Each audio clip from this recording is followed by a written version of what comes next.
김태룡의 집중 분석. 오늘 시간에는 지난 K리그 클래식 27라운드 경기였죠. 성남과 대전 간의 경기를 분석해 보겠습니다. 26라운드의 정규리그를 마치고 이제 상위 스플릿, 하위 스플릿이 결정이 된 상태에서 양팀이 첫 번째 라운드를 가졌는데 이 경기를 앞두고 준비 과정에서 양팀의 분위기는 굉장히 달랐습니다.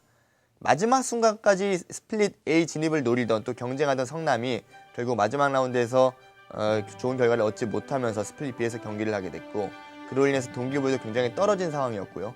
반면 대전은 이제 본격적인 생존 경쟁을 위해서 준비를 해야 된 단계였습니다. 성남은 이날 경기를 앞두고 제파로프가 대표팀 차출 그리고 김한윤 선수와 수비의 중심인 윤영선 선수까지 경고 누적으로 제외되면서 라인업에 변화가 있었고요.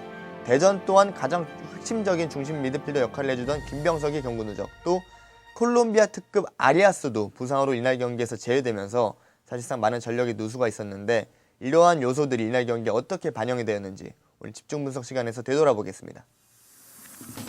스플릿 B에서 남은 12경기를 치르게 된 성남, 과연 동기부여가 어떻게 됐을지 개인적으로 굉장히 궁금했었는데요. 성남은 이날 경기를 앞두고 선발 라인업에 많은 변화를 주었습니다. 그동안 임채민, 윤영선, 이 센터백 조합이 리그를 이끌었는데 윤영선은 경고 누적으로 인한 제외가 됐었고요. 임채민은 교체 명단이었습니다. 그리고 지난 경남전에서 득점을 뽑아냈던 황의조 선수가 교체 전방에 배치가 됐지만 전반전에 성남의 공격은 그렇게 위협적이지 못했습니다. 일단 전체적인 밸런스가 좀 잘 맞지 않았고 무엇보다 대전은 오른쪽 측면에 배치한 플라타의 빠른 발을 이용해서 성남의 뒷공간을 굉장히 잘 노렸는데 이것이 이날 경기 전반전 내내 성남에게는 굉장히 큰 부담이 됐습니다.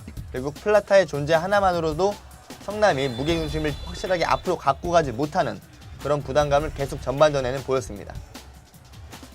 후반전 시작과 동시에 안익수 감독은 깜짝 카드를 꺼내듭니다. 바로 리저브 명단에 있던 중앙 수비수 임채민을 왼쪽 측면으로 이용해낸 한 것인데요. 임채민 선수의 교체 투입 효과는 수비적인 뿐만 아니라 이제 공격적인 면에서도 이른 시간대에 나타났습니다. 바로 전반전에 답답했던 0대0의 균형을 깨트린 임채민 선수의 첫 번째 득점인데요.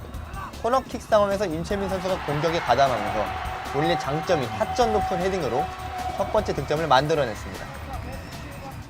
이날 경기 후반전이 너무도 재밌었던 이유, 바로 양팀 감독들이 어떠한 교체 카드를 꺼내고 어떠한 변화를 줄 때 그것에 대한 반응이 굉장히 빠른 시간 내에 잘 나타났습니다. 성남, 대전 양쪽에서 마찬가지였었는데요. 안익수 감독이 임채민 선수를 왼쪽 측면 수비수로 기용하면서 플라타에는 좀 어려움을 겪었고 이제 김인환 감독도 대응을 준비합니다. 김인환 감독은 플라타를 오른쪽에서 왼쪽 측면으로 이동시키면서 다시 한번 공격의 변화를 줬고 이것이 결국 주요했습니다. 왼쪽 측면에서 활동하던 플라타가 침투하는 과정에서 페널티킥을 얻어냈고 성남으로서는 이호원 선수의 늦은 대처가 약간은 아쉬운 상황이었습니다. 지금 공 투입 이후에 분명히 커버 플레이가 앞쪽에 있던 상황인데 이호원 선수가 약간 늦었음에도 불구하고 뒤쪽에서 좀 무리하게 도전했다는 것이 좀 아쉬운 상황이었고요. 그리고 성남은 이 상황에서 실점을 하면서 경기는 다시 원점 1대1로 되돌아갑니다. 1대1 경기가 원점이 되자 양팀 벤치는 다시 한번 바빠졌습니다.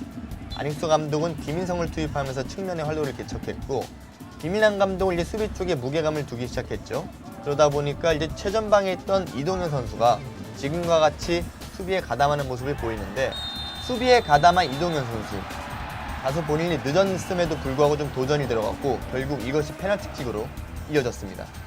여기서 발생한 페널티킥을 교체 투입된 기가가 왼발로 강하게 마무리 지으면서 다시 한번 2대1로 성남이 리드하게 됩니다. 성남이 기가의 페널티킥골로 다시 한번 앞서가자 대전 선수들의 기세가 눈에 띄게 떨어지기 시작했습니다. 결국 마지막 순간에 집중력이 떨어진 것이 추가 실점으로 이어졌는데요.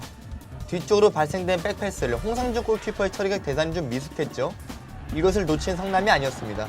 김인성 선수가 첫 터치 자체를 공간 쪽으로 빠르게 밀고 나갔고 여기서 여러 가지 선택의 가능성이 있었지만 김동섭 선수의 역시 적절한 침투, 이것에 대한 김인성 선수의 완벽한 조화, 이것으로 또 한 번 훌륭한 팀골로 이 경기 3대1로서 마무리를 짓는 성남의 플레이였습니다.